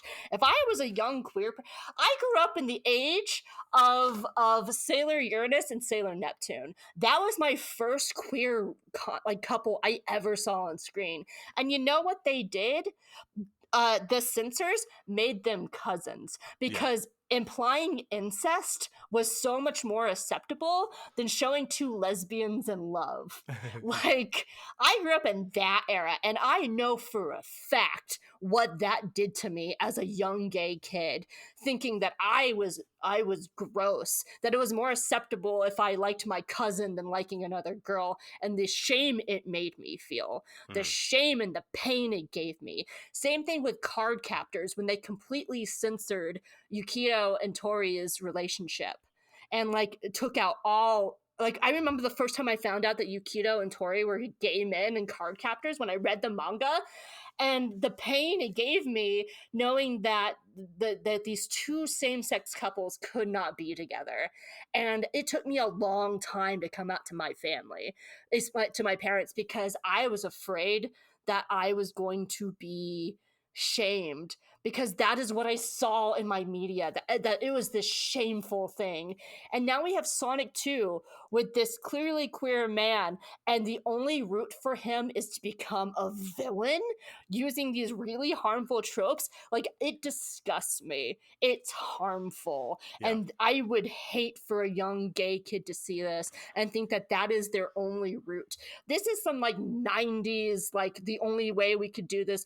Just look up the history of queer coding villains in the Disney era, because this is what they used to do because they couldn't get gay people on screen. And like, granted, there were gay creators behind it. Like, actually, oh, his name is slipping my brain, but one of the main animators for Disney movies, especially in the 90s and the 80s, was a gay man. Like, he the guy who designed Ursula and Scar. But like, there is this like whole deeply seated trope of only the villains can be queer because it's wrong. And like, and it's, it hurts this movie for me from being able to be the movie I want it to be, because I love I'm like nitpicking at the script and stuff like that, but like, honestly, that's just, we're podcasters, we're here to dissect media. That's me actively trying to dissect media. If like, I love this popcorn film, the other like 80% of it, I adore this film so much, and a franchise that I love so much, but everything they do around Stone is really like farking gross. And I had to use a Star Wars swear there because it's really farking gross. Yeah. And it's painful and it's hurtful. And you talk now. I need water. Yeah. I think the tough thing with this is that you are 100% correct. But I also have to, like, I don't know. I have to believe that it's not done with any ill intent, which I don't think that you're ascribing ill intent on. No, it's not. But like, that's the thing. Like, it's not malicious. Yeah. But I feel like if they, like, when they saw that people were shipping them, you better get some gay writers in your room. Get some gay writers in your writer's room. That was the mistake. Right? And that's where I was going to go with that, is that like, this is a perfect example of why you need a writer's room. and the reason why that's important, and that it is important because of representation. Like, that's, you need to have those voices involved in the early stages of creative projects, because if you don't, that's how small problems turn into big problems like this one. Because this is, from my perspective, where I sit with the Monday morning quarterback sort of take on it that we have as podcasters, right? I'm looking at this and I'm going exactly what you're saying, right? This was not there until they realized that the fans were putting it there, right? So this is a piece that is not coming from the creators. This is not coming from the like the organic place that I think a lot of the other storytelling in these movies is coming from. This is coming from an outside source, and they are capitalizing on it, whether or not that is a Paramount going, hey, like, let's do this because we're going to make some more money, and they're queer baiting in a very malicious corporate way, which I don't put past this movie. Because I think that any movie made within the corporate structure is going to be susceptible to that, no matter how great your storytellers are, and how like, whether they're allies or not. I think that everything is susceptible to the studios screwing it up that way. Oh yeah, they love not caring about the gays until they can make money on us. Look at Pride, right? Yeah, exactly. Look at Pride Month. Yeah. The month of June is a very good example of that. Yeah. And like, I am a rainbow capitalist kid, just like, I'm very much a rainbow capitalist. Like, yeah, I will take my happy rainbows in the month of June, but also the moment that July 1st hits, it's just like, and now you're back to hating us again. Thanks. There's Pride is a really great example of this, because there is an attitude from a lot of queer people of like, well, this is as good as we're gonna get, so just celebrate what we get, right? I do hear that from my friends in the queer community about things like Pride, right? Like, when people are being critical, and like they'll come in with the counterpoint of like, listen, like, things are only so progressive, right? Like, the world can only move at such a pace.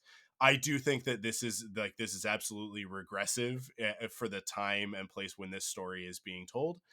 It is very much a 90s way of dealing with it. There's a lot of 90s stuff going on in these movies that we're celebrating that we really love, right? And I think that this is just sort of the double-edged sword nature of that. That's the catch-22 of yeah, if you've got writers who are going to write a really great 90s family movie, unfortunately you give them any queer content whatsoever and it's going to come out homophobic, whether they meant it to or not. It kills me, because we are so close to a great storyline happening with Stone's character. If you remove the queer stuff, it then we don't have any problems, right? With his, like, because I firmly believe that they went into this movie expecting that Jim Carrey, like, because Jim Carrey's attitude going into it was like, yeah, I'll come back for the second one, I'll be full on Eggman Robotnik, but then I'm out, like, I'm done, because he's been saying for years that he's on the verge of retirement, right? So I think they went into this movie knowing that this was going to be the big, like, we're going to do everything that we can with Eggman, we're going to give him all of the Eggman moments, and we're going to set up Stone as Robotnik for the next movie. He will be Dr. Eggman in Sonic 3. And I think that's what that post credit, does it post? Yeah, I think it's post credit, right? Yeah. It shows him mid credit, whatever, right? Yeah, like I believe that in the theater that was the read that I got on it, which is that, like, Robotnik is gone. He's been, like, obliterated, right? But Stone is going to take up the mantle, and that's all it takes, right? Like there will always be a Robotnik. And that storyline, I think, would be fine. We wouldn't have any problem with it if it weren't for, like, what you're saying of, like, if you make this because he's a scorned gay man, that's why he becomes evil, like, then we have a problem, because then we're villainizing something that doesn't need to be villainized, that shouldn't be villainized, right? Like, a character component, you can have evil gay characters, that's not a problem, that's not what we're saying, right? But what we're saying is that, like, if that's the genesis of him becoming evil, yeah, then we have a fundamental flaw in the way that we're presenting that queer character. That is something that is happening. I love a gay mess. I'm gonna say that now. Sure, I love. right? I think one good thing, like Hazbin Hotel does a really good job of showing a range of different kinds of queer characters, where you can have queer characters who are perfectly nice, and then you can have queer characters that are just evil, despicable people looking at you, Valentino, just a completely despicable, horrible person. And like they like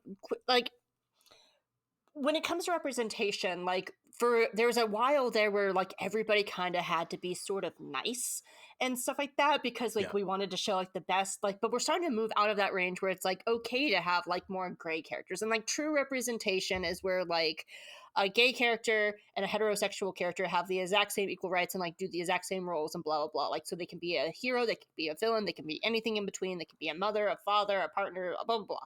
They run the gamut. We're not there yet. But there was a time there where it was just like all gay characters have to be squeaky clean and perfect and stuff like that because we want to show the best version of ourselves and blah, blah, blah. Well, now we're starting to kind of move into this like new kind of time period where like we are having more variations, where we get stuff like Vox Machina, where everybody is a bi mess, or Dr. Aphra, who is also a lesbian mess, and also sometimes evil, sometimes good. And like we're starting to move into this time period of that where not even like where gay people can like make bad choices and stuff like that. The difference between those and this is using really harmful tropes, and that is the difference. Like Stone, because you can't, the way this is written, you can't take the romance out of it. It's written to be like a one-sided romance. Unlike the first movie where he was just a guy who really liked his boss and he thought his boss was really cool and he wanted to learn he looked up to Robotnik and he thought he was just a really cool guy. And like, yeah, that's funny, you could ship it and stuff like that. But there was nothing like inherently romantic about like Stone and Robotnik in movie one. Stone was just a really good lackey.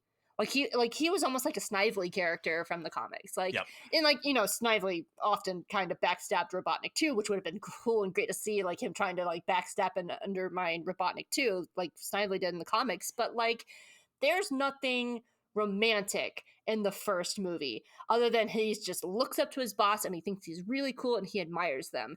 This is purposely written to be romantic. And it is what drives his story, and it's so intricately It's so intricately tied into his character that you cannot separate the two. That's why the shipping and the fun shipping and all that is fun for the first movie, and like fandoms just being fandom and stuff like that. Here it's harmful. And like that's where it doesn't get talked about enough, and that's the difference. Like if they wanted to make this really messy, villainous gay character, then use better writing, use better tropes. For one, confirm that he's gay on screen, please, because other than if you're not confirming that he's gay on screen, then you're just queer baiting us. And anyway, Sonic 2 is great. So this one point. I'll just close it out with this. The thing that kills me the most is that, and I would love to be able to access the dailies and see all of the alternate takes and the things that were cut out in the edit, because the moment the closest that they get to confirming it is when Robotnik is back and Stone makes him a latte, and the art on the latte is Stone and Robotnik and hearts in between them, right? And he presents it to Robotnik, and Robotnik takes it and he just drinks it. That's it. He doesn't look at it at all, right? The edit that is there is awkward to me. Because I'm looking for it, right? Like, because I'm like, okay, so how are they handling this? How are they handling this? Like on this viewing, like I'm very much paying attention to it. The edit is awkward because that only makes sense in terms of like the storytelling that's happening in the lead up to that moment. If we have a reverse where we get a reaction from Stone, where he's disappointed that Robotnik didn't look, right? Which to me, that single shot would have gone a long way to alleviating a lot of the stuff that we're talking about, because that would have been a straight up confirmation of, not straight up confirmation, not as much as them coming out right out and saying it, but it would have been much more clear text above the subtext of like, Okay, so this is definitely like an unrequited love thing where like this is one-sided and he's trying to tell Robotnik in the ways that he knows how, but Robotnik is ignoring him, right? I mean, we do open with Nora Jones, don't know why. Absolutely. And like this, but this is what kills me. We're so close. We're so close. And if you just, I wonder if there are takes of that scene where Robotnik acknowledges it, or where we get the reverse and we get Stone acknowledging his disappointment. But instead, what we get is we get a build up to that moment. Robotnik takes it, drinks it, and then we just continue with the scene. Stone's reaction is not there at all, right? With a joke, because Robotnik drinks it and goes, needs more mushrooms. Yeah. So like it is so very close, and I think like that to me is always more frustrating than when we're way off the mark, because it's like, oh, you got like, and that's also what leads me into the position of saying like, this was not done with malicious intent, this was just done out of ignorance, which is not an excuse, right? But it is, I think when something like that happens, I think it's an opportunity, hopefully if they're listening, if they were listening to the queer voices that were celebrating it after the first movie, hopefully they're listening to the queer voices that were disappointed by the second movie, because it's an opportunity for them to course correct in the third one, right? I want to ask you a question, actually, because you mentioned something earlier that you were specifically looking for it this time around because I mentioned something. Did it ever like cross your radar prior to me saying something? I didn't, it didn't bother me. I did like clock that it was much more overt in the second movie, right? And obviously like I saw my friends getting into it, and I'm into it. Like I ship Stone and Robotnik. Like I'm fully there. But yeah, it's not, but I don't identify as a queer person, right? So I don't expect it to affect me in the same way that it's going to affect you. And that's where I have to, like, as someone who doesn't identify as queer, I have to take what you're saying about your experience of the movie at face value, that you're being genuine, which I fully believe you are, right? But no, I'm just saying, lied the whole time. I'm just saying that like this is just the lesson for the listeners out there who are also allies. This is no different than when somebody sorry, I want to be careful how I word this because I don't want to be triggering in the way that I say it. But when someone comes forward with an accusation that we don't victim blame, that we don't immediately like say, oh no, you're like that couldn't be the case, right? Like which is what many men do when women come forward with accusations against other men. Most men immediately start defending because they're not defending that person, they're actually just defending themselves, because any attack on men is an attack on all men, and they take it personally, right? As an ally, what you need to do is that's going to be your first reaction with anything, right? Especially if it's something that you love. I love these movies. I love Sonic. I don't want Sonic movies to be problematic. So my first reaction when you say that it's queer bait and that it hurt you, the instinctual reaction, the reptile brain part, right? Before the thinky part of the brain comes in, is no, that can't be, right? It's a split second in this one, because it, like, when you brought it up, it was like, yep, it is absolutely queer bait, because there's nothing comes of it. Absolutely nothing comes of it. And that's what we talked about last week, right? Is that, like, it is they put it in because the fans were all like googly eyed over it in between the movies, right? Like they saw the first movie and the fans ran with it, and so they saw that and they went, cool, let's put that in the second movie. I think that they did it with the best intentions. I think that they did it from a perspective of like, oh, we're going to give them one of the things that they want. This is in here as fan service. I think that that's what I've said before. This is why you need to have queer people involved in the creative process. You need to have representation, and it needs to be, because of where we're at with the world the way that it is, in particular Hollywood, it needs to be affirmative action. It needs to be something that when I say that, what I mean is it needs to be a conscious choice. You need to make a decision, and this all comes down to Jeff Fowler. He is the director. the buck stops with him. The people that are on set, the people that are a part of the creative process, that's all, at the end of the day, he is ultimately responsible for that, right? And that's the mistake that was made here. Like, to me, that is without a doubt the mistake that was made here, is that they didn't have a queer person in the room that could identify that this was going to be hurtful to some people. Because if I were in the room when this was being written, I probably wouldn't have caught this, right? And which I think is sort of what the question that you're asking me is, like did you notice this the first time? No, I got all of the queer subtext of Stone's character, and I loved all of that. It didn't occur to me how hurtful this is, and it's not going to, because I don't have the lived experience that you have of feeling shame from the things that you brought up, right? The examples that you used. But as an empathetic person, I have things about my life that I am ashamed of, that I don't need to be, that I shouldn't be, but people made me feel ashamed of it. So I can relate to that. And I can see how, if those things were represented in a very exploitative, false way in a movie, it would be triggering for me as well. I'll give a great example. The Big Bang Theory is a really great example of this. If you are not a queer person and you can't understand this, but you are a nerd, and you watch a Big Bang Theory episode and they are punching down at nerds constantly in a show that says that it's celebrating nerds, the May the 4th episode that they did pisses me off beyond all rational thought. It's so hurtful to me. I have such a love-hate relationship with that show. I love it so much, but also, God, I hate it so much. Like, I have such a love-hate relationship, because I'm also ace, so I'm asexual, and so I have a lot of feelings about Sheldon Cooper. Lots of feelings about Sheldon Cooper. Yeah. And so that's an example. And honestly, the thing that would fix this for me is just taking out the random stranger calling Stone a freak.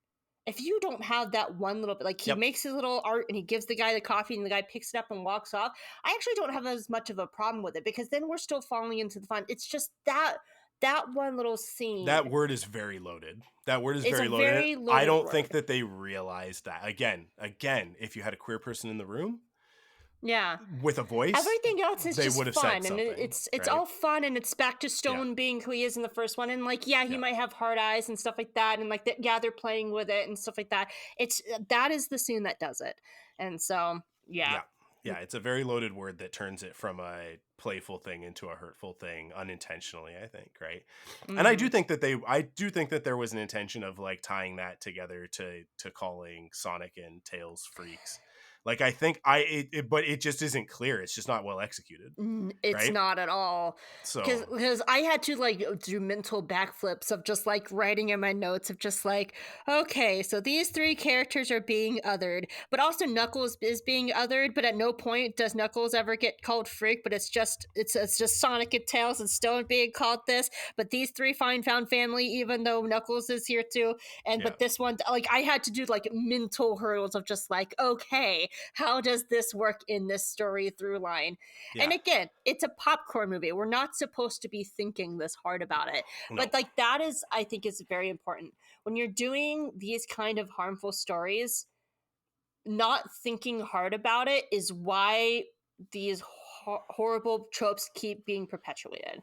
You have to learn from them. This is where sure, I'm not going to think about the deep story of Long Claw possibly being a kid and a colonizer. I'm not going to think about that, but I am going to be thinking deeply about things that could actively hurt real life human beings who are watching this media and seeing themselves in a character like Agent Stone, and they hear a character like Agent Stone being called a freak.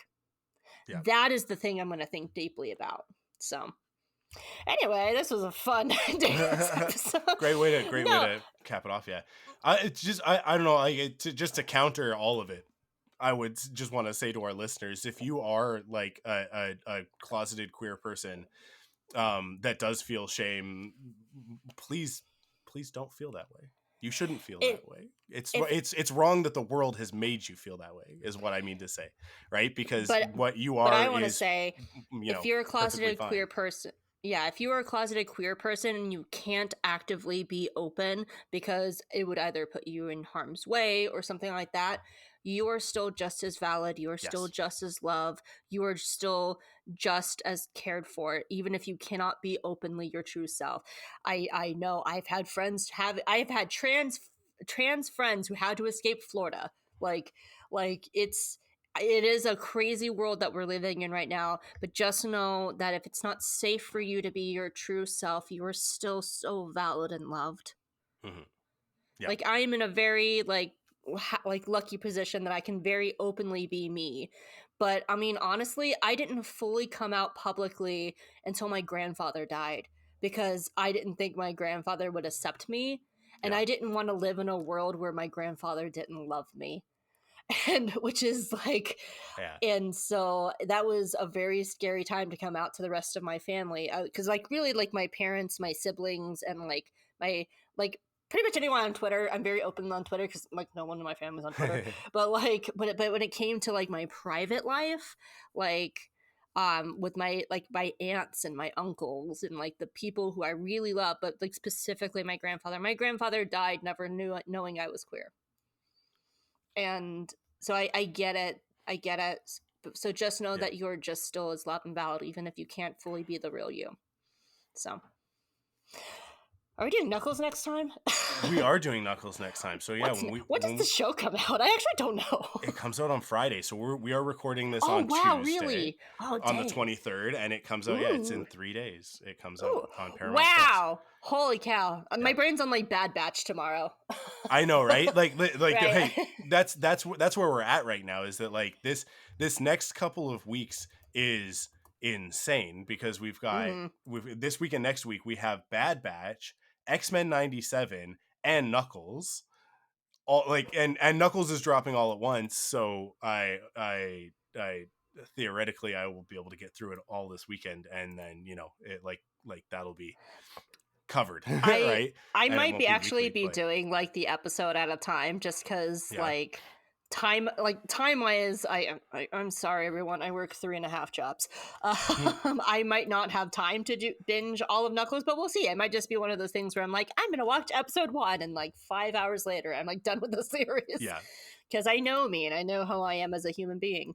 But I am really excited to get into Knuckles, because Wade is great and I love Knuckles, so I think it looks really good, and like I said a couple of times, the reviews that are coming back are really positive. So I think as fans of this franchise, I think that we'll be very satisfied by it, but we'll know very soon. We don't have a long time to wait, which is great. So hey Michael, I got a question for you. Where can people find you? Wow, this is a very complicated answer now. It was a lot less complicated last week. If you listen to the ThunderQuack podcast, we put out well, I guess you would only have heard it on Patreon at this point. The ThunderQuack podcast is coming to an end. It actually did come to an end. But I'm not going anywhere. I'm just refocusing on the things that the places where my time is best spent. One of those is this podcast. One of those things is that, hey, you're probably listening to this on the ThunderQuack feed at the moment. We are going to actually move this onto its own feed. Way Past School will be on its own podcast feed. You'll be able to find it there. It will also be on the ThunderQuack feed. I will post it on both. Just because it's a bit of a weird, tumultuous thing. This is a random decision that I have made. The timing is not fortuitous, but it is what it is. But yeah, so ThunderQuack is kind of, ThunderQuack podcast is going on permanent hiatus. Perfect 10 is going on a temporary hiatus while I figure out what I'm going to do with that show. I don't want to stop doing it. I just have to figure out how to make it more successful than it has been. Great episodes, great podcast. I cannot for the life of me get an audience, and I need to figure out what that problem is. Hey, what are they about? Hello, I am random stranger who has never heard of Perfect 10. What is it? Well, and what is it? Yeah, Perfect 10 is I have guests on, and we explore pieces of pop culture media that they are in love with. So most of the time it's movies, but it could also be an album. It could be a video game. It could be a comic book. It could be really any piece of pop culture. So we've talked about a lot of movies, TV shows, and video games. A couple of albums. But I mean, like, a lot of it is just things that in pop culture I think that we all agree are great. They are perfect, even though they might not be like objectively a 10 out of 10. That those of us who love these things, we understand, that they are perfect. So yeah, I it's a really great podcast, and I have really great conversations on it, and it's a lot of fun. But yeah, it's what I need to do is I need to take a break from producing episodes to figure out the other side of it, which is the branding and marketing of it, in order for it to find the audience that it deserves to have. So that's the thing that's going on right now. But the best place to find me in podcast form at the moment, you're on one of them, because we're going to be doing these. But the other is, if you go and subscribe to the Rebel Cells podcast feed right now, we're going to be moving Force Perspectives, which is my other Star Wars show. So Rebel Cells is my animated Star Wars show that we've been doing. That's where I started with podcasting, was with Clone Wars, and then with Star Wars Rebels, and now up to Bad Batch and everything in between. Wait, hold on. Did you do Star Wars Resistance? We did Resistance. We also did the Freemaker Adventures. I was about to say, that's my jam. Those are my babies. Those are my sweet baby boys. Yeah. I'm a hardcore defender of Resistance. Okay, good. I don't have to judge you now. Yep. Thank you. Go on. I will. I mean, like full transparency, Resistance is not for me, right? Like, it is not my favorite thing. I also firmly believe it was mucked up by Disney, and season 3 would have been unbelievable, and it would have been the one that got me all in on that show, but they canceled it. So because where it ended in season 2, it was like right there. We were on the cusp of it being the show that it was meant to be. Talk about perfect 10. Like, Resistance is one. Like, it's Andor for kids. Yeah, for sure. I can see where you get that. The first season of Resistance and the first season of Andor are the exact same story plot and the exact same story. The only difference is that Resistance has more aliens than Andor does, so it actually gets to delve into like Holocaust imagery, which is fun. Yeah, I mean, like, it's Andor for kids. Yeah, that is a conversation that you and I need to have at some point, because I want to. I love Resistance. The reason I play Agazo in For Light and Dice is because of Flix. Like the best characters, Flix and Orca, the best characters in Resistance. They need their own like Antique Roadshow show. So yeah, Rebel Cells we're currently going with Bad Batch, but we'll be done in a couple of weeks with Bad Batch, and then we'll be doing Tales of the Empire. We'll have 2 episodes for that. But Force Perspectives is now also going to live on that podcast feed instead of being on its own. So all of my Star Wars podcasts will be on that feed going forward. So go subscribe to that one. And then you can follow us on social media. Force POV is the Force Perspectives one, and then Rebel Cells. You just search Rebel Cells. I couldn't get the same thing on everything, so it's not the same on all of them. But and then you can follow me on Twitter at Arkwulf, ARKWULF. And that's honestly probably the easiest thing to do, is to just follow me there, because then I'll just like talk about everything that I'm doing on that Twitter account. I refuse to call it the other thing. I don't even like saying it out loud, because it gives it power, and it shouldn't have that power. Twitter is the only thing that's okay to dead name. Yeah, exactly. You can also follow me on like my art stuff on Instagram and TikTok at Archangel Wolf. So Archangel spelt with a K and Wolf spelt with a U. But that's it for right now. It's a little bit crazy. Things are a little bit up in the air this week. But it's all good. Everything will be fine once we land. It's just up in the air at the moment. How about you? Where can people find you? Well, hi. You can find me a few places. I am an entertainment journalist, so you can read my work at The Geeky Waffle, at Collider, and I'm also the site expert for Dark Side of the Force, which is a Star Wars website. We've been having a lot of fun over at Darkside. Go check that one out. Especially click on those. Click on all those. I get paid by page views. Please click on everything. I don't even care if you read it. Just click on it, because I am a algorithm. I don't know if I can say whore on this podcast. Can I say that's whore? fine. It's fine. Okay. It's fine. I am an algorithm content whore. Here we go. Also, when it comes to the Geeky Waffle, we have a YouTube channel. I would love for people to go check it out, because that is actually me and my friends Candace and Arzu. It's actually Candace's baby. She's the head of the Geeky Waffle, and we are like this close to like paying ourselves. So like just go click on those YouTube videos at the Geeky Waffle, because we do a lot of cool things there. Like I just did a panel at 221 BCon about unreliable narrators in Anne Rice and Arthur Conan Doyle. Me and my bestie did it. I'm actually in the process of editing it right now. Also, they broke down why Wish is not the best movie from Disney. And I've also done a series of interviews from everybody from Timothy Zahn to Sam Haff, who's the composer of Has Been Hotel. We have all sorts of things over at the Geeky Waffle. Please go just click on those videos, check them out, and stuff like that. And I'm also on 2 podcasts. J Guys and Jedi is my weekly Not Safe for Work Star Wars podcast that I do with my buddy Chris. We are about to go on 10 years as of January. We'll be celebrating our 10-year anniversary.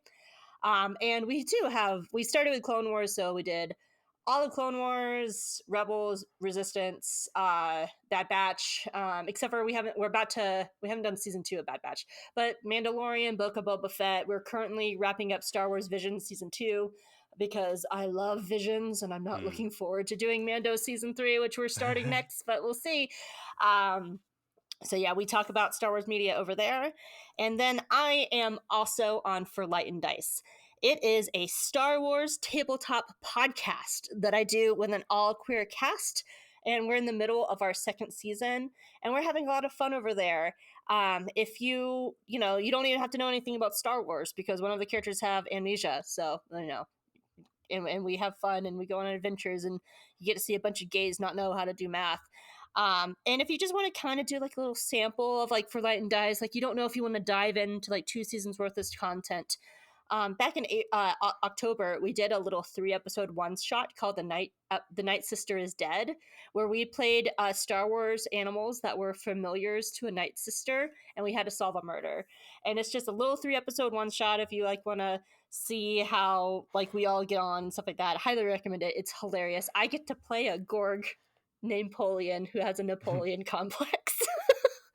And he's my little toothy boy. So yeah, go check out For Light and Dice. I will say, like some of you in the wonderful Discord that you can get to through Michael's Patreon, left some really nice comments, and I really appreciate those. For those of you who have already checked out For Light and Dice, I'm really proud of this project, actually. Like me and other Chris. I'm on 2 podcasts with 2 different Chris, so it's my Chris and other Chris. Me, other Chris, and Charles came together to do this podcast, and we brought on Robin and Colton and Jess, and we are having a really good time. And we have some big plans for at least 4 seasons, and we're only in season 2, so like get in on it now. We're having a good time over there. So, oh my God, we're doing Knuckles next. I'm excited. Awesome. I'm excited for Knuckles and Wade. I'm excited. It's gonna be good. I'm very positive. I have a very positive outlook on this show. So awesome. Well, we'll be back next week to talk about the first episode of Knuckles, and then we will be back each subsequent week after that until we have talked about all 6. So make sure that you are subscribed, and don't miss any of it. Why would you want to miss any of it? Why would you want to miss any more of whatever this is that we just did for the last 2 hours? It's great. A couple of grown adults talking about, anthropomorphic fast animals. Show up. We'll see you there. Like, if you're listening this long to the end of the episode to me saying all of this stuff, we know we'll see you there. We'll see you there, guys. We'll see you there. And one of us might be revealed as a furry. We'll have to see you next time. It might not be the one. Tune in next time.